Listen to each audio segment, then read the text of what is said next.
নমস্কাৰ ফেসবুক লাইভলৈ মই আপোনালোক সকলোকে আদৰণি জনাইছো চাওতে 2024 সন অৰ্থাৎ 2024 বৰ্ষই মেলানি মাগিব উপক্ৰম হৈছে আজি 26 তাৰিখ 5টা দিন পিছতে আমি 2025 সনক আদৰণি জনাম নৱবৰ্ষই নতুন সংকল্প কঢ়িয়াই আনে নৱবৰ্ষই নতুন আনন্দ নতুন উৎসাহ কঢ়িয়াই আনে মই আশা কৰো 2025 সনৰ বৰ্ষটি অসমৰ বাবে এটা অতি উজ্জ্বলতম বৰ্ষ হওক আৰু আমাৰ সকলোৰে জীৱনলৈ সমৃদ্ধি আহক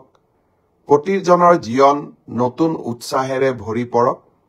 আৰু সকলোৱে নিজৰ সংকল্পক সিদ্ধিলৈ ৰূপান্তৰ কৰক যোৱা দিনকেইটা আমাৰ বাবে ব্যস্ততাৰে পৰিপূৰ্ণ আছিল বিকাশৰ 12 দিন আমি 11 ডিসেম্বৰ তাৰিখে গুৱাহাটীত আৰম্ভ কৰিছিলো আৰু এই 12টা দিনত উচ্চতৰ মাধ্যমিকত শিক্ষাৰ্থীৰে উত্তীৰ্ণ হোৱা ছাত্ৰ-ছাত্ৰী সকললৈ স্কুটি যোগান উচ্চ মাধ্যমিক পৰীক্ষাত শিক্ষাৰ্থীৰে উত্তীৰ্ণ হোৱা ছাত্ৰ সকললৈ আনন্দৰাম বৰুৱা বঁটা প্ৰদান নৱমমান শ্ৰেণীৰ ছাত্ৰ-ছাত্ৰী সকললৈ সাইকেল প্ৰদান মাইক্ৰ ফাইনেন্স লোনত 50,000 টকালৈকে যি সকলে ঋণ দিবলৈ বাকি আছিল তেওঁলোকলৈকে নো ডিউ সাৰ্টিফিকেট তেওঁলোকৰ টকা আমি বেংকত উভতাই দিলো মহিলা মাতৃ সকললৈ নো ডিউ সাৰ্টিফিকেট আৰু তাৰ লগে লগে যোৱা প্ৰলয়ংকৰী বানপানীত ক্ষতিগ্ৰস্ত হোৱা লোকসকললৈ কিছু হলেও আৰ্থিক সকাহ এই গোটেইবোৰ কৰ্মযোগ্য বাৰ বিকাশৰ 12টা দিনত আমি সমাপন কৰিলো ইয়াৰ মাজতে আমি প্ৰায় 20 লাখ লোকলৈ ৰেশন কাৰ্ডো আগবঢ়াবলৈ সক্ষম হলো লোকসভা নিৰ্বাচনৰ পিছত অসমৰ সমূহ জিলালৈ যোৱাৰ মোৰ সৌভাগ্য হোৱা নাছিল এই সুযোগতে নগাঁও ডিব্ৰুগড় লখিমপুৰ যোৰহাট গোলাঘাট এই গোটেই কেইখন জিলাত একবাৰকৈ যোৱাৰ সুযোগ পালো আৰু এই সময়ছোৱাৰ মাজতে সামুগুৰিলৈ গৈ সামুগুৰিৰ ৰাইজক বিধানসভাৰ উপনিৰ্বাচনত বিজেপি দলক বিপুল ভোটত বিজয়ী কৰোৱাৰ বাবে ধন্যবাদ জনোৱাৰো সুযোগ ললো নতুন বছৰ অহাৰ সময়তে আমাৰ আটাইতকৈ চিন্তাৰ বিষয় হৈ পৰে ৰোড ট্ৰেফিক এক্সিডেন্ট অৰ্থাৎ যান-বাহন সম্পৰ্কীয় দুৰ্ঘটনা এই যান-বাহনৰ দুৰ্ঘটনাই প্ৰতি বছৰে আমাৰ ৰাজ্যখনত প্ৰায় 3,000তকৈ অধিক লোকক মৃত্যুৰ মুখলৈ লৈ যায় যি কাৰণে হওক কাৰোবাৰ অসাৱধানতাৰ বাবে হেলমেট নিপিন্ধাৰ বাবে মদ খাই গাড়ী চলোৱাৰ বাবে বা আন বিভিন্ন কেতিয়াবা ৰাস্তা ঘাটত অসুবিধা থকা কাৰণে বিভিন্ন কাৰণত প্ৰতি বছৰে প্ৰায় 3,000 লোকৰ দুৰ্ঘটনাত মৃত্যু হয় চৰকাৰ গঠন কৰাৰ দিনৰ পৰা এই মৃত্যুৰ হাৰ কমাবলৈ আমি নিৰন্তৰ প্ৰয়াস কৰিছিলো এই বছৰটো আমাৰ বাবে এটা সফলতাৰ বছৰ আছিল এই বছৰত আৰক্ষী জিলা প্ৰশাসন পৰিবহন বিভাগ আৰু ৰাইজৰ অকুণ্ঠ সহায় সহযোগিতাত আমি যান-বাহন দুৰ্ঘটনাত নিহত লোকৰ সংখ্যা আজি পৰ্যন্ত 400 অৰ্থাৎ প্ৰায় 15% আমি হ্ৰাস কৰিবলৈ সক্ষম হৈছো অৱশ্যে নলবাৰীৰ কেবিনেটত যান-বাহন আইন পালনৰ ক্ষেত্ৰত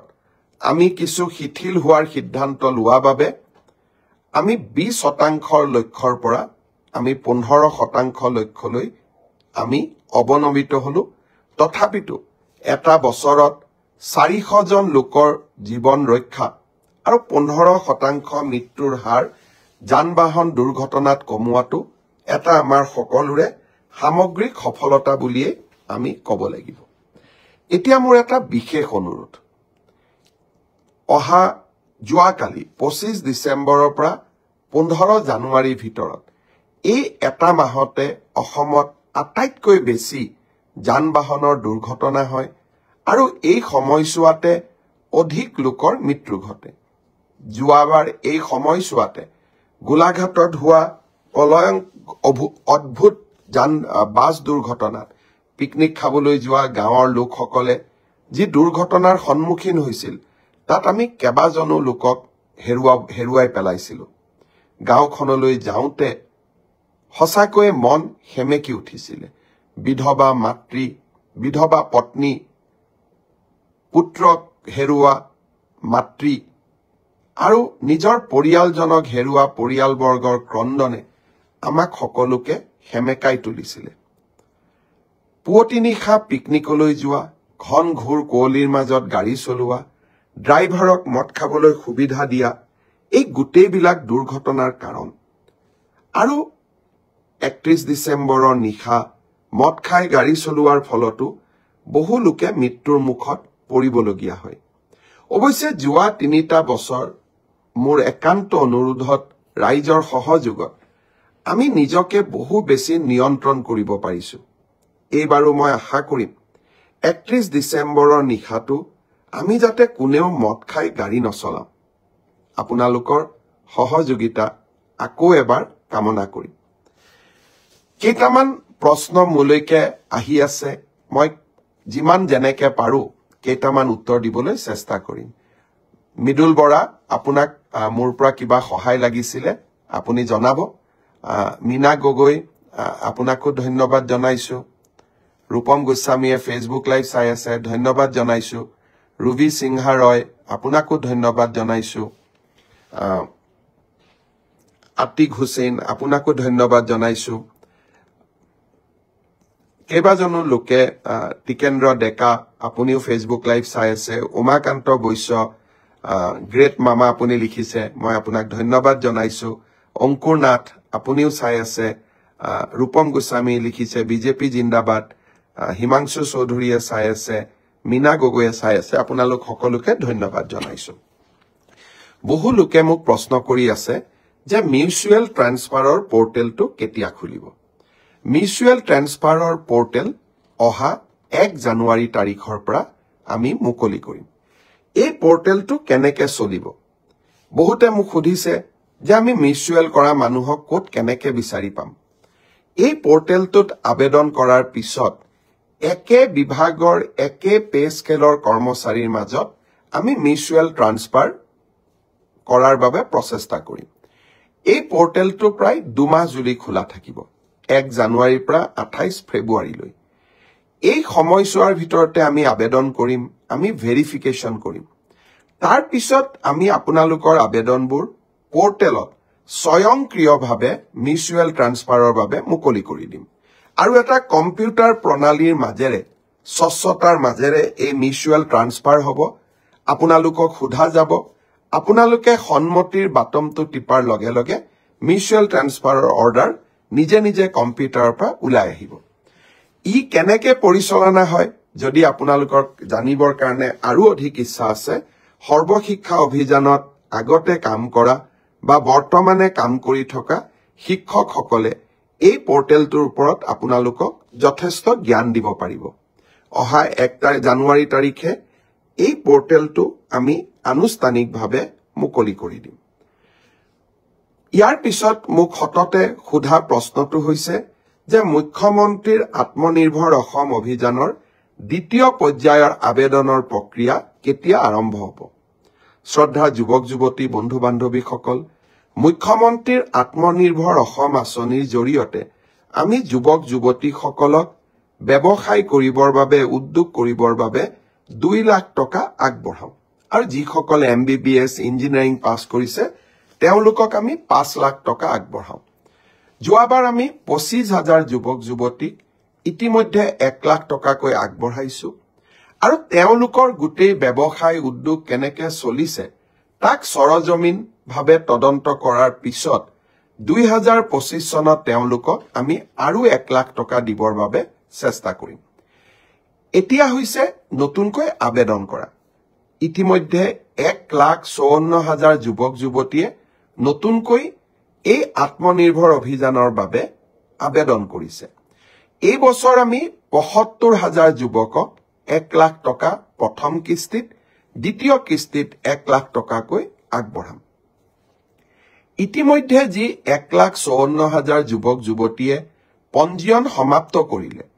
এতিয়া তেওঁলোকৰ বাবে আবেদনৰ সময়। আৰু তেওঁলোকে অহা ১ জানুৱাৰীৰ পৰা আবেদন কৰাৰ সুবিধা পাব। ১ তাৰিখে, অহা ১ জানুৱাৰী তাৰিখে আমি এই আবেদনৰ পোৰ্টেলটো মুকলি কৰি দিম। মিউচুৱেল ট্ৰেন্সফাৰৰ পোৰ্টেলো মুকলি হ'ব আৰু সমান্তৰালভাৱে মুখ্যমন্ত্ৰীৰ আত্মনিৰ্ভৰ অভিযানৰ আবেদনৰ পোৰ্টেলো আমি ১ জানুৱাৰী তাৰিখে মুকলি কৰি দিম। ইয়াৰ পিছত আৰু এটা বিশেষ কথা মই আপোনালোকক জনাব খুজিছো। লখিমপুৰৰ কেবিনেটত আমি এটা বিশেষ ঘোষণা কৰিছিলো যে ষ্টেট বেংক অৱ ইণ্ডিয়া আৰু অসম চৰকাৰৰ মাজত আমি এখন বুজাবুজিৰ চুক্তি স্বাক্ষৰ কৰিম, যাৰ জৰিয়তে কোনোবা চৰকাৰী কৰ্মচাৰীয়ে কৰ্মৰত অৱস্থাত যদি মৃত্যুমুখত পৰে, তেওঁলোকে ৫ লাখ টকাৰ পৰা ১০ লাখ টকা তেওঁলোকৰ পৰিয়ালে অতিৰিক্ত লাইফ ইন্সুৰেন্স পাব। চৰকাৰৰ পৰা পোৱা সহায়ৰ উপৰিও দুৰ্ঘটনাজনিত কাৰণত মৃত্যু হলে ১ কোটি টকা পৰিয়ালটোৱে পাব। আৰু যদি দুৰ্ঘটনাত পাৰ্মানেন্ট ডিজেবল হয়, তেতিয়াও তেওঁলোকে ৭০ লাখ টকা তেওঁলোকে পৰিয়ালটোৱে লাভ কৰিব। লখিমপুৰৰ কেবিনেট সিদ্ধান্ত হোৱাৰ পিছত আমি বেংকসমূহৰ লগত নিৰন্তৰভাৱে আলোচনা কৰিম। অহা ১ জানুৱাৰী তাৰিখে নতুন বছৰৰ আৰম্ভণিতে state bank of India, union bank of India আৰু আন কেইবাটাও বেংক, য'ত নেকি আমাৰ চৰকাৰী কৰ্মচাৰীসকলে দৰমহাৰ লেনদেন কৰে, তেওঁলোকৰ লগত আমি বুজাবুজিৰ চুক্তি স্বাক্ষৰ কৰিম। অৰ্থাৎ ১ তাৰিখৰ পৰাই এই কেবিনেট সিদ্ধান্ত কাৰ্যকৰী হ'ব। শ্ৰদ্ধাৰ অসমবাসী ৰাইজ, মুখ্যমন্ত্ৰীৰ আত্মনিৰ্ভৰ অভিযান, কৰ্মচাৰীসকললৈ জীৱন সুৰক্ষা আৰু মিউচুৱেল ট্ৰান্সফাৰ, প্ৰতিটো প্ৰতিশ্ৰুতিকে বাস্তৱত ৰূপায়ণ কৰিবৰ বাবে আমি প্ৰতিটো মুহূৰ্তই কাম কৰোঁ।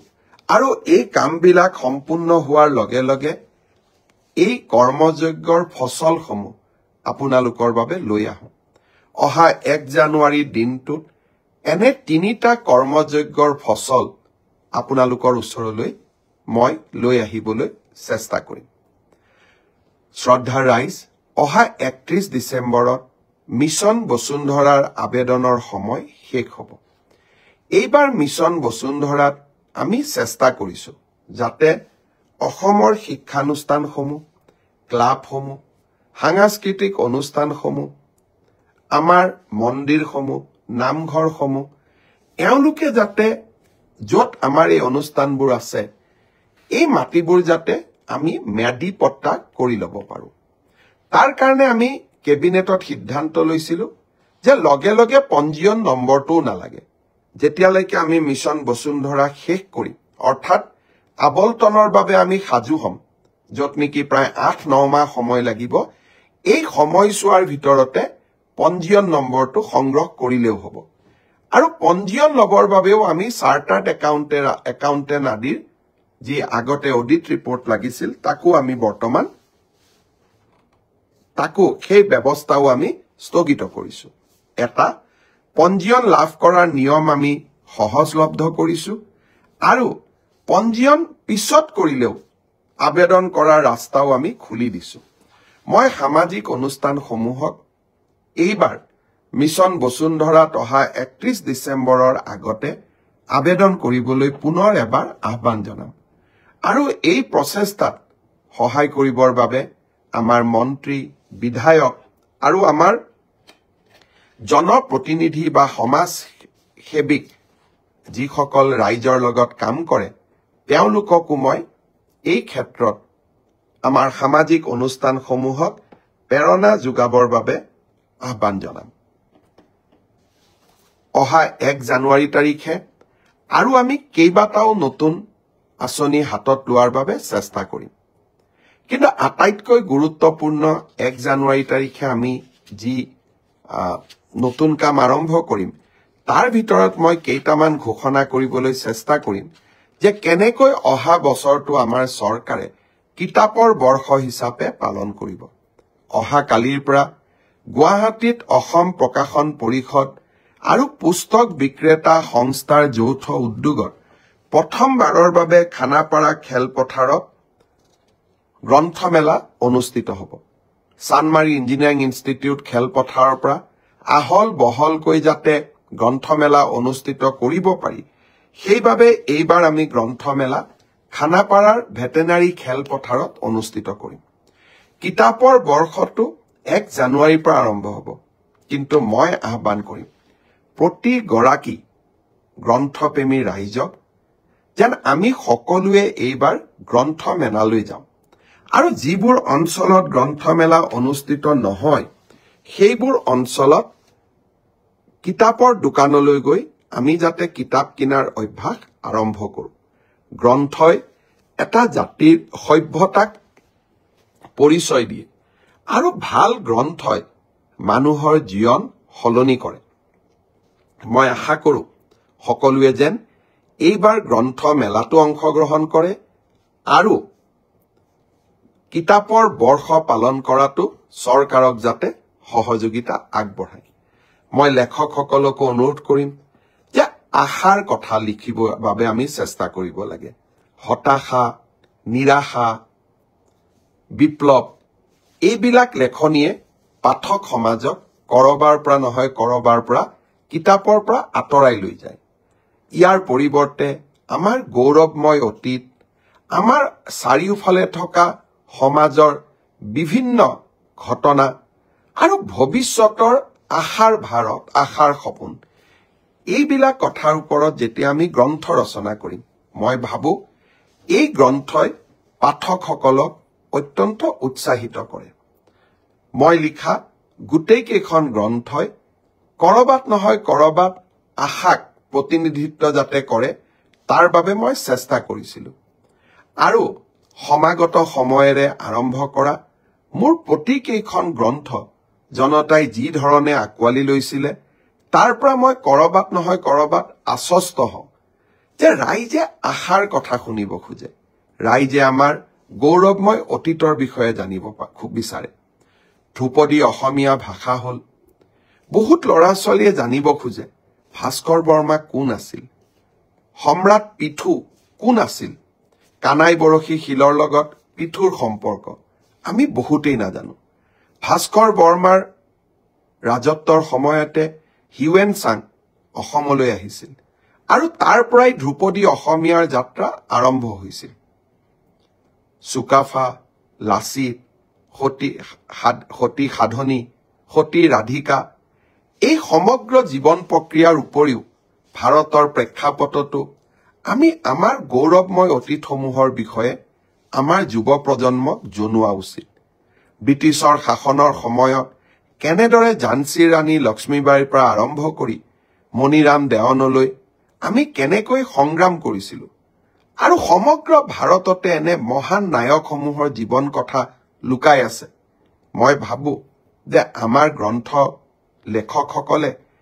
একোটা ভাল টপিকৰ ওপৰত গ্ৰন্থ লিখাৰ বাবে প্ৰচেষ্টা কৰে আৰু যি টপিকে যুৱ প্ৰজন্মক আকৌ কিতাপৰ প্ৰতি আকৰ্ষণ কৰে মই কাকো পৰামৰ্শ দিয়া নাই উপন্যাসৰ থিম কি হ'ব গল্পৰ থিম কি হ'ব আপোনালোকে নিৰ্বাচন কৰক কিন্তু যুৱ প্ৰজন্ম যাতে গ্ৰন্থৰ প্ৰতি আগ্ৰহীত হয় তেনেকুৱা ধৰণৰ কথা বতৰা আমি যাতে কিতাপৰ জৰিয়তে লিখিবৰ বাবে চেষ্টা কৰোঁ এই বছৰটোত গ্ৰন্থক আকৌ এবাৰ উৎসাহিত কৰাৰ বাবে আমি সকলো ধৰণৰ প্ৰচেষ্টা কৰিম বিকাশৰ 12 দিনত অসমৰ বিভিন্ন জিলালৈ যাওঁতে মোক বহুত ল'ৰা ছোৱালীয়ে প্ৰশ্ন কৰিছে যে পুলিচৰ ফিজিক্যাল ফিটনেস আমি পাছ কৰিলো এতিয়া লিখিত পৰীক্ষা কেতিয়া হ'ব ফেব্ৰুৱাৰী মাহৰ ভিতৰত এই লিখিত পৰীক্ষা সমাপন কৰাৰ বাবে আমি প্ৰচেষ্টা কৰিম বহুত ল'ৰা ছোৱালীয়ে সুধিছে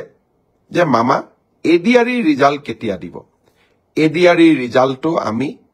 তৃতীয় আৰু চতুৰ্থ বৰ্গৰ আটাইকেইটা পৰীক্ষাৰ ৰিজাল্ট আমি ফেব্ৰুৱাৰী মাহৰ শেষৰ ফালে বা মাৰ্চ মাহৰ প্ৰথম সপ্তাহতে দিবৰ বাবে আমি চেষ্টা কৰিম ইতিমধ্যে এই গোটেই প্ৰচেষ্টাবোৰ আৰম্ভ হৈছে আৰু আমাৰ প্ৰচেষ্টা হ'ব যে নিৰ্ধাৰিত সময়ত এইবাৰ আমি প্ৰতিশ্ৰুতি দিয়া অনুসৰি ৩০,০০০ নিযুক্তি আমি যাতে সমাপন কৰিব পাৰো প্ৰাদেশিকৰণৰ ওপৰতো আমাৰ সমাজত বহুত চিন্তা চৰ্চা হৈ থাকে অলপতে গুৱাহাটী উচ্চ ন্যায়ালয়ে প্ৰাদেশিকৰণৰ ব্যৱস্থাটোৰ ওপৰত এটা গুৰুত্বপূৰ্ণ ৰায় প্ৰদান কৰিছে আমি সেই ৰায় অধ্যয়ন কৰি আছো আৰু তাৰ পিছতে প্ৰাদেশিকৰণৰ ওপৰতো আপোনালোকক মই কিছু কথা কবৰ বাবে যত্ন কৰিম শ্ৰদ্ধাৰ ৰাইজ পুনৰ এবাৰ আপোনালোকক মই ধন্যবাদ জনাম যে বিকাশৰ 12টা দিন এই সমগ্ৰ সময়ছোৱাত আমাৰ অসমৰ বিভিন্ন স্থানলৈ যোৱা মন্ত্ৰীসকলক বা ব্যক্তিগতভাৱে মোক আপোনালোকে যি মৰম সাদৰ দেখুৱালে তাৰ বাবে মই আপোনালোকক পুনৰ এবাৰ ধন্যবাদ জনাম 5টা বিধানসভাৰ উপনিৰ্বাচন লোকসভা সমষ্টি লোকসভা নিৰ্বাচনত বিজেপিৰ চমকপ্ৰদ বিজয় এই গোটেইবিলাকৰ প্ৰেক্ষাপটত এতিয়া আমি 2025 চনৰ বাবে সাজু হ'ম 2025 চন ৰাজনৈতিক দৃষ্টিভংগীৰেও গুৰুত্বপূৰ্ণ হৈ থাকিব বছৰটোৰ আৰম্ভণিতে পঞ্চায়তৰ নিৰ্বাচন তাৰ পৰৱৰ্তী সময়ত স্বায়ত্তশাসিত পৰিষদসমূহৰ নিৰ্বাচন আৰু তাৰ পিছত বিটিআৰৰ নিৰ্বাচন আৰু এই ধৰণে 25 চনৰ ৰাজনৈতিক ঘটনাৰাজিৰ মাজতে আমি 26ৰ বিধানসভা নিৰ্বাচনলৈও আগবাঢ়ি যাম স্বাভাৱিকভাৱে 2025 চনটো আমাৰ বাবেও ফুল অফ একশন বা আমাৰ বাবেও ব্যস্ততাপূৰ্ণ হ'ব ৰাইজৰ মাজত এই বছৰটোত গৈ থকাৰ বাবে চেষ্টা কৰিম আৰু এই বছৰটোতে আৰম্ভণিতে এডভান্টেজ আসাম অৰ্থাৎ অসমলৈ বিনিয়োগ আনাৰ বাবে আমি বিনিয়োগ সন্মিলন আৰু তাৰ লগত ইনভেষ্টমেন্টৰ লগত ইনফ্ৰাষ্ট্ৰাকচাৰ ইনভেষ্টমেন্ট আৰু ইনফ্ৰাষ্ট্ৰাকচাৰ সন্মিলনখনো আমি 25 আৰু 26 ফেব্ৰুৱাৰীত আয়োজন কৰিম 24 ফেব্ৰুৱাৰীত প্ৰধানমন্ত্ৰী নৰেন্দ্ৰ মোদী ডাঙৰীয়া অসমলৈ আহিব আৰু সেই দিনাখনে আমি ৮,০০০তকৈও অধিক যুৱক যুৱতীৰে জুমুৰ এই অসমৰ চাহ বাগিচাৰ জনগোষ্ঠীৰ বিশেষ সাংস্কৃতিক উপাদানটোক গুৱাহাটীৰ সৰুসজাই ষ্টেডিয়ামত আমি সামগ্ৰিক প্ৰদৰ্শন কৰিম প্ৰধানমন্ত্ৰী ডাঙৰীয়া নিশা গুৱাহাটীতে কটাব আৰু 25 তাৰিখে আমি আমাৰ ইনভেষ্টমেন্ট আৰু ইনফ্ৰাষ্ট্ৰাকচাৰ সামিটখন আমি মুকলি কৰিম দেশ বিদেশৰ বিনিয়োগকাৰীসকলক আমি নিমন্ত্ৰণ কৰি পৰিৱৰ্তিত অসমৰ প্ৰতিচ্ছবিখন তেখেতসকলক দেখুৱাব খুজিছো এসময়ত অসম গুলীকাণ্ড বোমা বিস্ফোৰণ আন্দোলনৰ কাৰণে বিখ্যাত আছিল আজি এখন পৰিৱৰ্তিত অসম আমি সকলোৱে দেখা পাইছো যোৱা 25টা বছৰৰ অস্থিৰতা কব গলে তমখাই আবৰি ৰখা অসম এখনক আমি এক নতুন দিগন্তলৈ লৈ যোৱাৰ প্ৰচেষ্টা কৰিছো সকলোৰে মাজত মিলা প্ৰীতিয়ে আজি এখন নতুন অসমৰ কৰবাত নহয় কৰবাত প্ৰতিচ্ছবি আমাৰ ওচৰলৈ লৈ আহিছে কেইদিনমান আগতে এখন মই সভাত কৈছিলো অন্ধকাৰক প্ৰতিদিনে প্ৰতিনিধিত্ব কৰে আৰু নতুন অসমক সেমি কণ্ডাক্টৰে প্ৰতিনিধিত্ব কৰে প্ৰতিদিন যুগৰ পৰা সেমি কণ্ডাক্টৰ যুগলৈ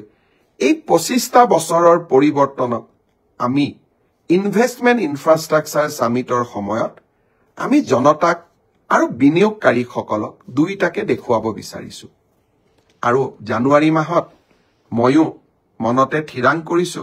যে বিনিয়োগকাৰীসকলক আকৌ এবাৰ নিজে লগ কৰি অসমলৈ বিনিয়োগৰ বাবে আহ্বান জনাম আপোনালোকৰ পৰাও সহযোগিতা বিচাৰিছো পুনৰ এবাৰ নতুন বছৰৰ শুভেচ্ছা জনালো বহু কেইজনে মোক প্ৰশ্ন সুধি আছে আমাৰ হাই স্কুল কন্ট্ৰাকচুৱেল টিচাৰৰ এপইন্টমেন্ট কেতিয়া দিব কোনোবাই সুধি আছে আশা কৰ্মীৰ বিষয়ে দুআষাৰ কক কোনোবাই কৈ আছে অংগনবাদীৰ বিষয়ে দুআষাৰ কক সকলো কথা এদিনতে আমি নুশুনো সকলো কথা লাহে লাহে পৰ্যায়ক্ৰমে আমি শুনি যাম আৰু আমি কৰি যাম মাত্ৰ আপোনালোকে আমাক আশীৰ্বাদ দিয়ক কাৰণ এজন মানুহে কাম কৰিম বুলি কলেও কৰিব নোৱাৰে সম্পদ লাগিব আৰু জনতাৰ আশীৰ্বাদ লাগিব আপোনালোকে মোক আশীৰ্বাদ কৰক শান্তিৰ অসমত সম্পদ আহৰণ কৰিব পাৰিম আৰু জনতাৰ সমস্যাসমূহ সমাধানো কৰিব পাৰিম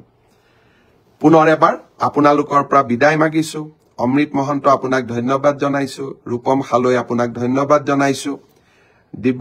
দিব্যলতা বৈশ্য ৰিয়া ৰয় আপোনালোক সকলোকে মই ধন্যবাদ জনাইছো এই ব্ৰডকাষ্ট চাই থকাৰ বাবে নতুন বছৰত মাঘ বিহুৰ আগতে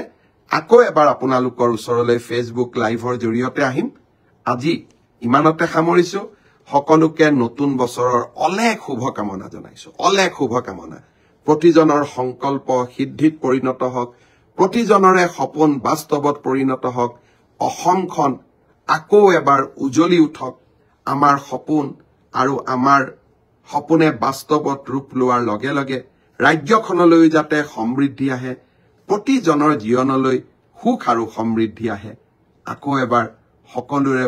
হৈ নেদেখাজনৰ ওচৰত এটা শান্তি সমৃদ্ধিৰ নতুন বছৰ কামনা কৰি ফেচবুক লাইভ সামৰিলো বহুত বহুত ধন্যবাদ জয় হিন্দ বন্দে মাতৰম